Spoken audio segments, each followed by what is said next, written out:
എല്ലാവർക്കും നീത കിച്ചണിലേക്ക് സ്വാഗതം. ഇന്നുണ്ടാക്കുന്നത് വെന്ത വെളിച്ചെണ്ണയാണ്. ഉരുക്ക് വെളിച്ചെണ്ണ എന്നും പറയും. 2 നാളികേരത്തിൻ്റെ പാലെടുത്തിട്ടാണ് ചെയ്യുന്നത്. അത് കുറേശ്ശെ വെള്ളം തെളിച്ച് പിഴിഞ്ഞ പാലാണത്. ഈ പാല് ഫ്രിഡ്ജിൽ വെച്ച് 2ാമത്തെ ദിവസമാണ് എടുക്കുന്നത്.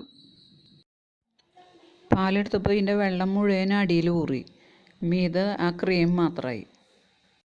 ഈ ക്രീം കലങ്ങാണ്ട് കോരിയെടുത്ത് തിളപ്പിക്കാനുള്ള പാത്രത്തിലേക്ക് ഇടണം. ഫ്രിഡ്ജിൽ വെക്കുമ്പോൾ അത് വെള്ളമില്ലാണ്ട് കിട്ടും. അതിന് വേണ്ടിയിട്ടാണ് ഫ്രിഡ്ജിൽ വെക്കുന്നത്. ഇത് അങ്ങനെ തന്നെ ഉപയോഗിക്കുകയാണെങ്കിൽ നമുക്ക് ഈ വെള്ളം മുഴുവൻ വറ്റിച്ചെടുക്കേണ്ടി വരും. ഇനി ഇത് അടുപ്പത്തേക്ക് വെച്ച് കത്തിക്കുക. ഇപ്പോൾ ഇത് ഇടയ്ക്കൊക്കെ ഒന്ന് ഇളക്കി കൊടുത്താൽ മതി. നല്ലപോലെ കുറുകുമ്പോൾ കൈവിടാണ്ട് ഇളക്കേണ്ടി വരും.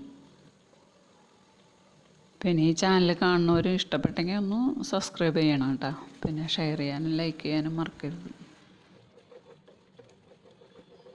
ഇത് കുറുകി വരുമ്പോൾ കുറേശ്ശെ പൊട്ടിത്തെറിക്കുകയൊക്കെ ചെയ്യും. അപ്പോൾ ആ സമയത്ത് തീ കുറച്ചിട്ട് ചെയ്താൽ മതി. അപ്പോൾ ഈ പൊട്ടിത്തെറിക്കൽ കുറച്ച് കുറയും. ഈ വെന്ത വെളിച്ചെണ്ണയ്ക്ക് ഒരുപാട് ഗുണങ്ങളുണ്ട്.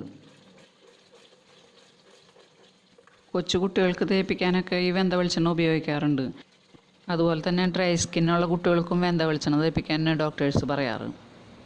അതുപോലെ തന്നെ ഇത് താരനും ഫംഗൽ ഇൻഫെക്ഷനും നല്ലതാണ് ഈ വെളിച്ചെണ്ണ തേക്കുന്നത്.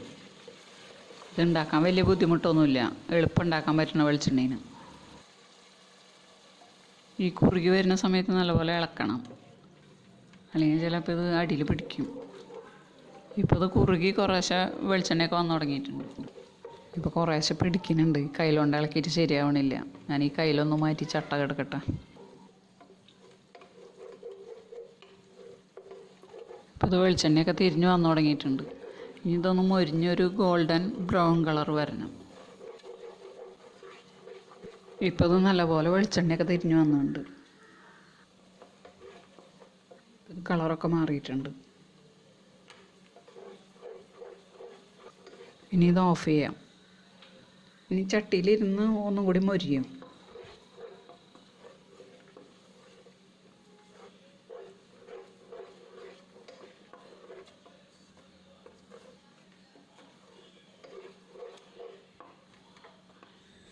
കണ്ട, ഇപ്പോൾ ഇത് മൂപ്പൊക്കെ നല്ല പാകമായിട്ടുണ്ട്. ഇനി ഇത് നല്ല വൃത്തിയുള്ള തുണിയിലേക്ക് ഒഴിച്ച് അരിച്ചെടുക്കാം. ഇതിപ്പോൾ കണ്ട, ഓഫ് ചെയ്തതിന് ശേഷം ഒന്നും കൂടിയും കളറൊക്കെ മാറിയിട്ടുണ്ട്. ഈ പാകത്തിൽ കിട്ടണം. അരിച്ചെടുത്ത വെളിച്ചെണ്ണീനത് നല്ല മണമാണ് ഈ വെളിച്ചെണ്ണയ്ക്ക്. വെളിച്ചെണ്ണ അരിച്ചെടുത്ത കൊറ്റനാണിത്. ഇത് നമുക്ക് കൈമേല മുഖത്തൊക്കെ തേക്കാം. അപ്പോൾ ഇന്നത്തെ വീഡിയോ എല്ലാവർക്കും ഇഷ്ടപ്പെട്ടിട്ടുണ്ടാവുമെന്ന് വിചാരിക്കുന്നു.